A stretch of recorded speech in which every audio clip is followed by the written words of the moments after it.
¿Cómo andás? ¿Todo bien? ¿Cómo estás, querido? ¿Todo bien? Sí, sí, perfecto. Bueno, muchas gracias, Leandro, por estar acá con nosotros. Imagino que estás con ganas de recargar tu tanque de liberalismo antes de irte a C5N, igual que siempre. Así que, Vamos a, ¿y vamos a qué tal hacer te lo tratan en posible. C5N? ¿Cómo es el ambiente siendo vos liberal, libertario en C5N? La verdad que es respetuoso, o sea, no hay agresión, pero uno sabe que está en territorio enemigo, eso no quedan dudas, ¿no? Sí. Ellos tienen una concepción muy distinta de la economía, de la vida, de todo, Ujú, y bueno, y lo defienden, ¿no? Y nos ven a nosotros como el adversario. ujú, Entonces, eso hay que aceptarlo.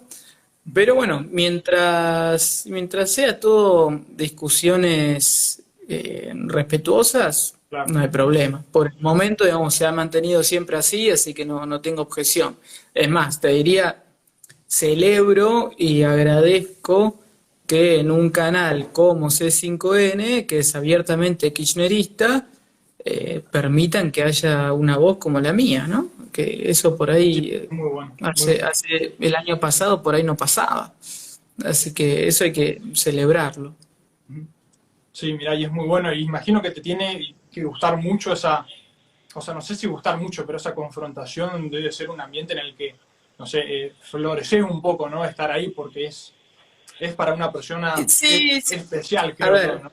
No cualquiera especial. se te acerca ahí, Sí, sí, sí. ¿viste? No, es que te tiene que gustar el debate, la discusión, no tenés que arrugar, porque la verdad que te digo, esto te van a los tobillos en todo momento, entonces tenés que, digamos, tener un poco de fortaleza en el sentido de, digamos, de tu personalidad, ¿no? De saber que, digamos, que no arrugás ante esa situación y que al revés, o sea, yo particularmente me divierto más en esos debates así más acalorados Claro. que cuando estoy yo solo haciendo un monólogo, porque, no sé, siento que me es mucho más valioso por ahí discutir con alguno de ellos y demostrar que lo que dicen no es cierto a que hablar yo, digamos, solo contra una cámara, digamos, en mi experiencia en América el año pasado, la dinámica era un poco esa, ¿no? Yo tenía un tema, planteaba el tema y tenía mis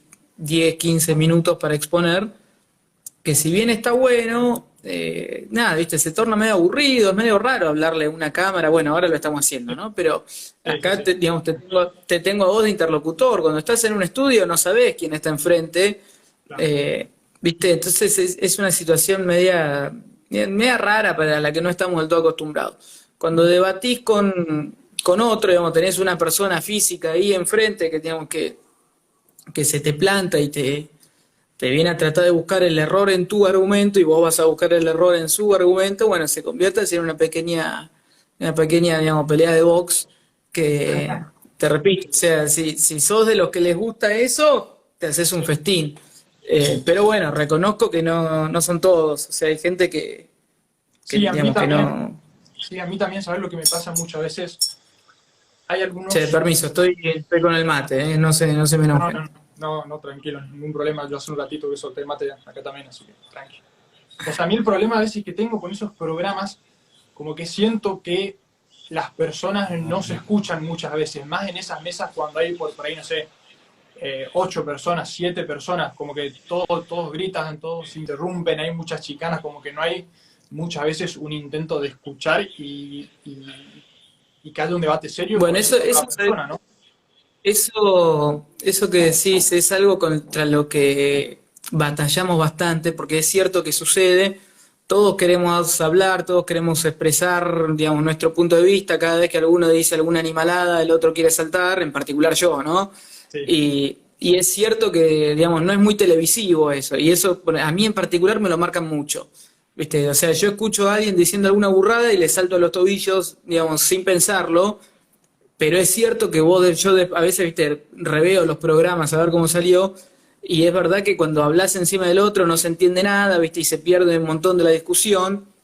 sí, Entonces, viste, es como que tenés que encontrar ese pequeño equilibrio entre, bueno, digamos, frenarlo cuando dice alguna animalada, pero a la vez, digamos, dejarlo hablar, que termine, después hablas vos, porque si no es cierto, no se escucha. Que te digo, o sea, el objetivo de este programa en particular no es ese, o sea, no es que sea un conventillo todos gritando uno encima del otro,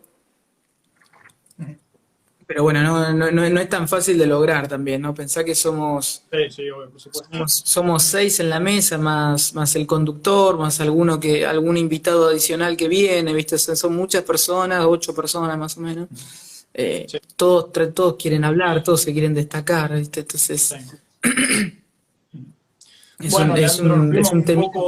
un poco mucho acá por las ramas, así que capaz que volvemos un poco al tema central de esta conversación, que como conté un poco Vamos. al principio, es la dolarización. Así que, Leandro, por supuesto, primera pregunta que te hago es, bueno, primera no, ya hubo muchas acerca de ese 5N, pero bueno, primera acerca de este tema, ¿no? ¿Qué es la dolarización, no? Por supuesto, ¿vos cómo definirías la dolarización y qué significa dolarizar una economía? Sí, dolarizar es simple, es eliminar el peso y usar el dólar, así de simple. Es eso.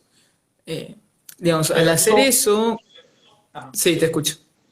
Bueno, pero No, eso, digo, al hacer eso como, digamos, como vos no tenés la potestad para emitir dólares, entonces una consecuencia directa de eso es que el Banco Central ya no puede emitir más moneda, lo que para los que creemos que la emisión es la causa de la inflación, eso va a hacer que la inflación converja a cero, o si querés, la única inflación que tengas va a ser la inflación importada.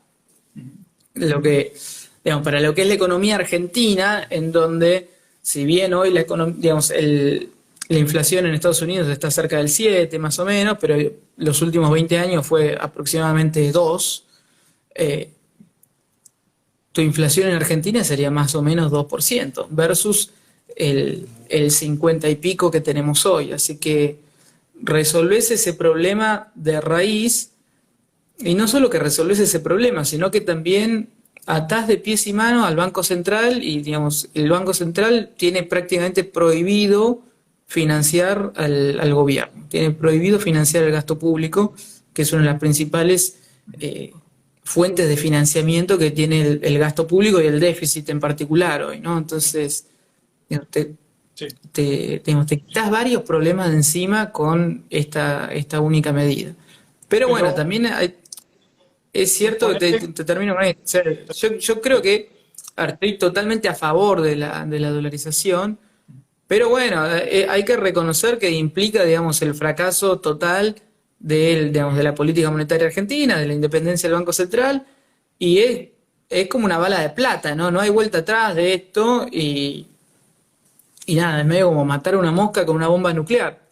Pero todo lo otro que intentaste fracasó también, entonces no te queda mucha alternativa. Digamos, en rigor no te quedan alternativas, porque Argentina probó todo, literalmente todos los patrones monetarios, los sistemas monetarios que pudiste haber probado, los probaste y con todo fallaste. pero Así ahí que, hay o sea, una pregunta muy importante es que creo que esta es una incógnita, ¿no? Un poco, si vos, o sea, en Argentina hay inflación no porque hay emisión solamente, sino que hay un problema detrás de la emisión, digamos, ¿no? Que hay déficit. Y eso se financia con emisión monetaria y con deudas y demás. Entonces, aunque vos adoptes el dólar, si no haces estas otras reformas que hacen que vos emitas en un primer lugar, te va a ir mal igual, ¿o no? Aunque vos tengas por el dólar. supuesto, por supuesto. O sea, la dolarización en sí misma no alcanza, no alcanza. O sea, es una de las tantas reformas que tenés que hacer, digamos, es parte de un paquete, digamos, para dar evidencia de lo que decís vos, digamos, fíjate, la convertibilidad en parte falló por eso, porque, digamos, la convertibilidad es lo más cercano que tenés a una dolarización en nuestra historia, y terminó fallando digamos, por los déficits en particular de las provincias y los niveles de deuda de las provincias, que después eso derramó sobre la nación. Entonces, vos tenés que hacer un montón de otras cosas justamente para evitar tener digamos, un nivel de déficit que te lleve a una crisis de deuda. O sea, si vos seguís sosteniendo déficits fiscales con dolarización, tu única herramienta para financiarlo va a ser la deuda. Ujú. Por lo tanto, digamos, déficits altos y sostenidos con dolarización te llevan a una crisis de deuda que fue, digamos, lo que tuviste en 2001. Ahora, esa es, digamos, la forma negativa de verla. La forma positiva de verla es, dado que, digamos, el riesgo de sostener déficit es mucho más alto con una dolarización, uno podría creer que eso genera los incentivos para que la política tenga, digamos, políticas fiscales mucho más ordenadas y, digamos, y prolijas y responsables. Sí, o sea, depende de desde dónde lo mires, ¿no? El vaso medio vacío o el vaso medio lleno. Pero en algún momento hay que aprender un poco de nuestra historia, ¿no? Te repito, la convertibilidad en parte explotó por eso, y no, digamos, no podemos seguir en este sistema, pero es cierto de que dolarización sola no alcanza. Sí, y además ahora Argentina, o sea, no hay quien le preste crédito, digamos. O sea, si vos No, dolarizás no, ya olvidar. y empezás a pedir crédito, nadie te va a dar, creo yo. No, no, no. Igual, ojo, a ver, es cierto lo que decís. También lo que imagino yo es, ¿quién va a dolarizar? Digamos, Alberto Fernández no va a dolarizar, Larreta no va a dolarizar. Digamos, si alguien dolariza va a ser Javier. Digamos, si se llega a dar de que Javier presidente, Javier dolariza, ahí, digamos, el contexto mundial también te cambia. Entonces, también, digamos, depende mucho de quién está al frente, ¿no? O sea, a Cristina también nadie le daba un mango y Macri fue y se endeudó en dólares, digamos, a lo loco. Pero bueno, o sea, la persona importa también, ¿no? Sí, sí, sí. Sí, seguramente si vos das una muestra de interés en una medida tan grande como es una dolarización y tan importante, las expectativas a largo plazo del país quizás cambien y estén más dispuestos, ¿no? A- Por supuesto, y también, digamos, a ver, el nivel del déficit. Yo siempre vengo repitiendo esto hace un tiempo. Todos los países, la gran mayoría de los países tienen deuda, tienen déficit. El tema es que son números, entre comillas, sostenibles. El planeta está dispuesto a aguantar que vos tengas un nivel de déficit del 1, 2%, hasta 3. 3 ya como el límite. Cuando te pasás de ese número, cuando te pasás digamos, de ese umbral, es donde todos te empiezan a ver mal, empiezan a dudar de tu capacidad de repago, empiezan a estudiar un poco más, digamos, qué estás haciendo con la guita, por qué llegaste a esos niveles de déficit, digamos, en qué estás usando la plata y si eso tiene alguna consecuencia positiva sobre tu tasa de crecimiento. Entonces, también hay, digamos, ni siquiera tenés que llegar a un nivel de déficit cero, ¿no? Que sería lo ideal, pero ni siquiera tenés que llegar a eso. O sea, con simplemente llegar a un nivel de déficit que sea aceptable por el resto del mundo, esto lo podés seguir pateando al infinito, porque te repito, o sea, vos ves, en ningún país tiene, o sea, son muy, pero muy pocos los que llevan presupuesto balanceado. El tema es que digamos, los niveles de déficit que manejan son aceptables por el planeta. Y listo. El Pero tema bueno, Argentina es no cuánto está está el déficit, ahí. más o menos ahora en porcentajes del PBI. La verdad, no tengo el número encima. Si no me equivoco, el año pasado terminó en 3,5 puntos Tres puntos y medio, y ah, el 3,5 y con el acuerdo con el fondo se comprometen a llevarlo a 2,5 para este año. Creo, no tengo el número presente en exacto. la cabeza, pero creo que era eso. O sea que dentro de Eh, todo no está tan lejos de ese 3% mínimo, digamos, que vos decís que es más o menos rescatable en el mundo. no, pero bueno, aún así puedes hacer las cosas muchísimo mejor, porque, Claro. digamos, si vos estudiás un poco en qué se gasta la plata, Sí. hay mucho que es gasto superfluo, ¿viste?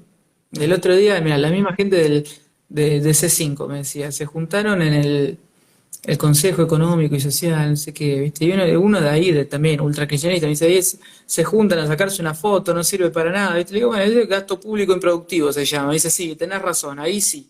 ¿Ves? Bueno, y organismos como esos, tenés miles, tenés miles. Hay algo que se llama el Instituto de la Yerba, ¿sí? O sea, hay un grupo literal, existe. Hay un grupo de gente en el gobierno nacional que estudia literalmente, o sea, cuánto es, si no me equivoco, lo que miden es cuánto palito tiene que haber por kilo de yerba, una ridiculez gigantesca. O sea, tenés gente regulando el mercado de la yerba y lo puedes eliminar a la mierda y ya.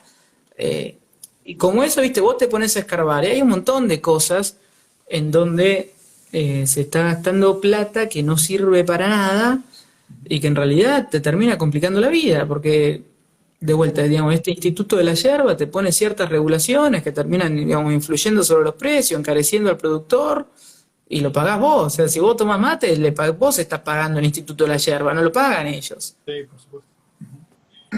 Y me gustaría ir un poco hacia atrás, que te quería hacer otra pregunta en el comienzo, cuando empezamos a hablar de la dolarización, ¿no? Vos, suponete que sacás todos los pesos y cambiás a dólares.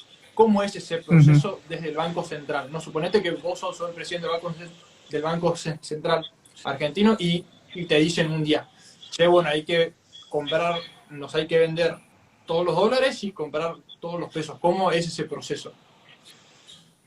No, vos lo que tenés que hacer, esto lo explica muy bien Javier también. Antes de salir a hacer eso, digamos, lo que propone Javier es, tenés que hacer una reforma del sistema bancario en donde vos salís del sistema de reserva fraccionar que tenés ahora, o sea, vos depositás plata en el banco se queda con ponele, un 10-15% en las reservas y el resto lo entrega en forma de crédito. Ahora, ese sistema es susceptible a las corridas bancarias y ahí es donde entra el Banco Central con su rol de prestamista de última instancia. Entonces, para poder eliminar al Banco Central, vos primero tenés que salir de ese sistema de reserva fraccionaria. Entonces vos vas a una banca Simon, entonces vos tenés dos tipos de bancos. Banco para depósitos con un encaje del 100%, o sea, vos pones 100, el banco se queda con 100 y no lo puede prestar, no puede hacer nada. Y banca de inversión, en donde ahí sí tenés un sistema fraccionario, pero vos te haces cargo de ese riesgo. Por lo tanto, digamos, si el banco de inversión invirtió mal y fundió tu plata, es culpa tuya, y te la tenés que bancar.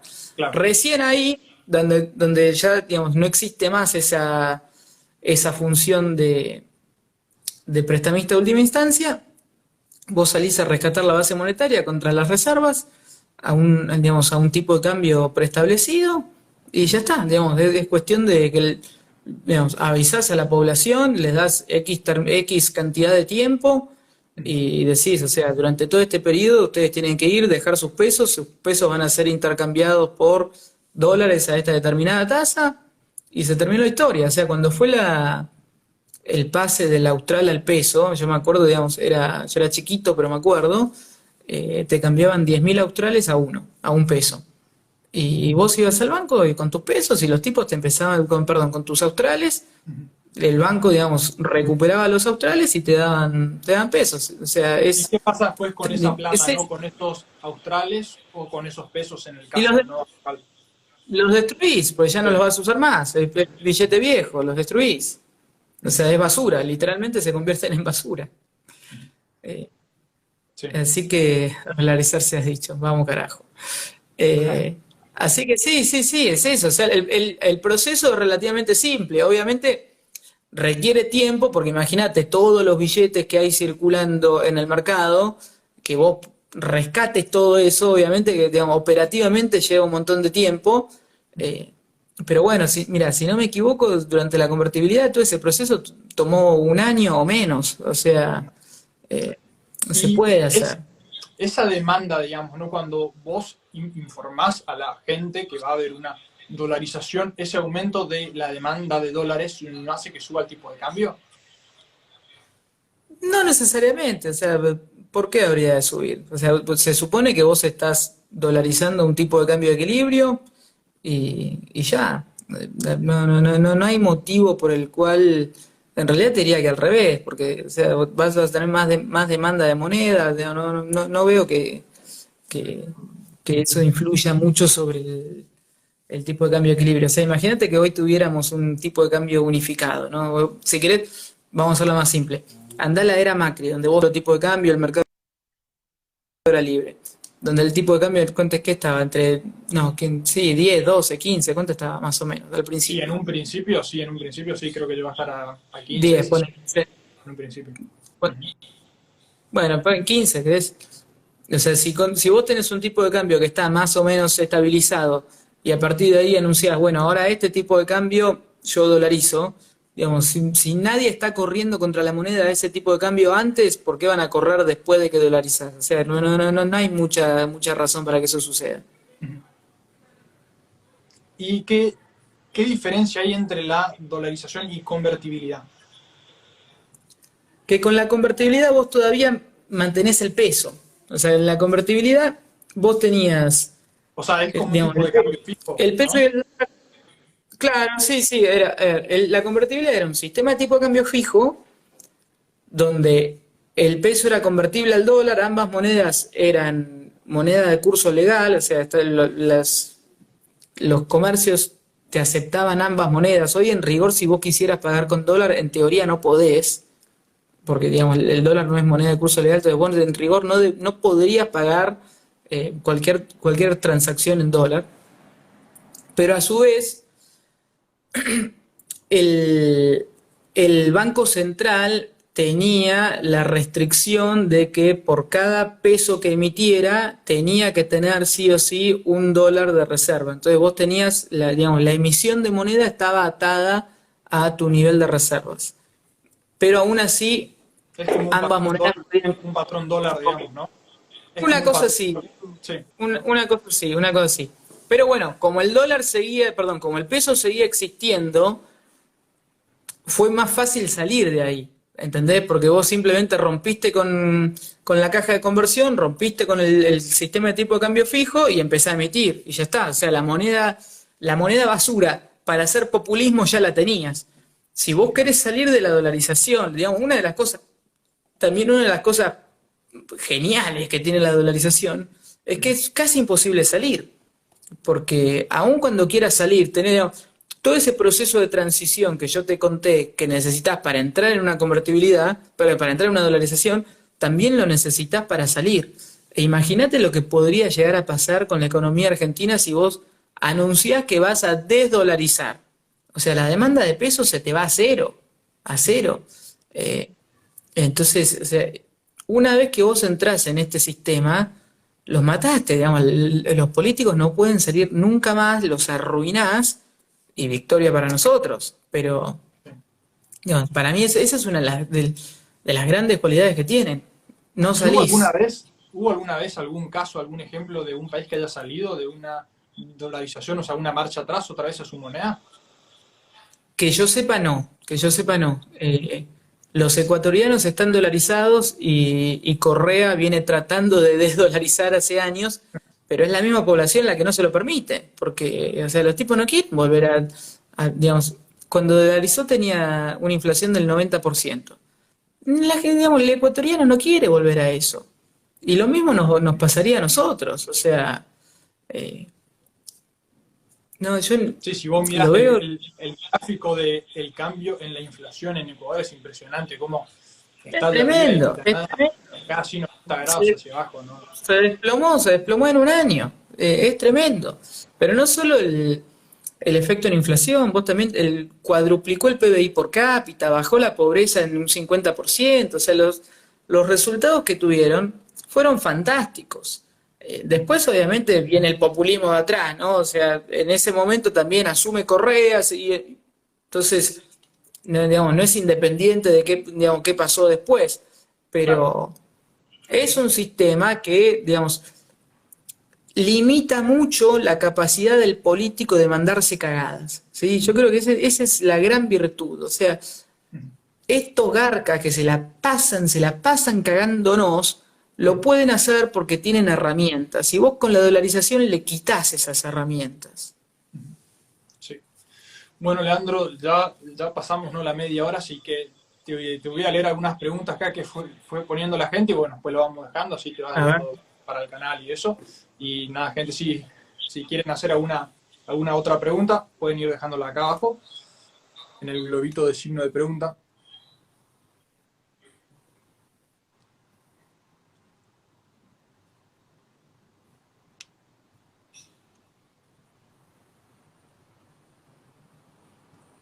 A ver. Bueno, acá pregunta uno, ¿qué tipo de cambio puede quedar, digamos, ¿no? Si hay algún cálculo de un tipo de cambio que pueda quedar en una eventual Sí, dolarización, mira, digamos, ¿no? hay mucha gente preguntando eso y yo veo como que ese es uno de los principales miedos y, digamos, una de las principales armas que intentan usar para atacar el concepto. La verdad es que el tipo de cambio al que vos dolarizás lo elegís vos. Esa también es para llevar un poco de tranquilidad al público. De la misma forma que vos hoy elegís cuánto es el tipo de cambio, si bien hoy está totalmente planchado, o sea, y es ficticio, eh, vos podés elegir el tipo de cambio al que dolarizás. Digamos, y para hacer la cuenta, la verdad no tengo el número encima ahora, pero vos podés hacer, vos tenés que rescatar la base monetaria contra reservas. Entonces, una cuenta bien simple es cuánto te da M0 sobre reservas. Ahora, si ese tipo de cambio a vos no te gusta, o sea, vos todo tranquilamente podrías ir a tomar deuda, engrosar reservas y, digamos, y dolarizar a ese otro tipo de cambio, o sea, mejor dicho, aumentar las reservas al punto tal de que el tipo de cambio de convertibilidad te da lo que vos quieras que dé, ¿sí? Y ahí, Si vos querés, por ejemplo, ¿es posible un acuerdo con Estados Unidos para aumentar reservas en dólares y que el tipo de cambio sea más... tranquilamente, tranquilamente. O sea, eso para mí es recontrafactible o sea, con la Reserva Federal, con el fondo, con quien sea. Para mí eso es recontrafactible, porque ellos también van a estar, digamos, totalmente interesados en que eso suceda. Sí, Eh, Así que por eso, o sea, a mí el numerito de a qué tipo de cambio se dolariza no me parece que sea algo preocupante. bueno, Leandro, ahí lo dejamos. Muchísimas gracias por estar con nosotros y bueno, un placer tenerte igual que siempre. Gracias, che, perdón por hacerlo cortito hoy, pero bueno, No, tengo otros compromisos, no, no, ningún problema. así que Creo que les agradezco. darlo bien al tema y, y bueno, creo que quedó muy bien la conversación, así que nada, es lo importante. Muchas gracias. Les agradezco a ustedes y bueno, como siempre, cuando quieran, nos volvemos a contactar. Dale, estamos en contacto, Leandro. Dale, chau, Chao, chau. gracias a todos. Nos vemos. Suerte.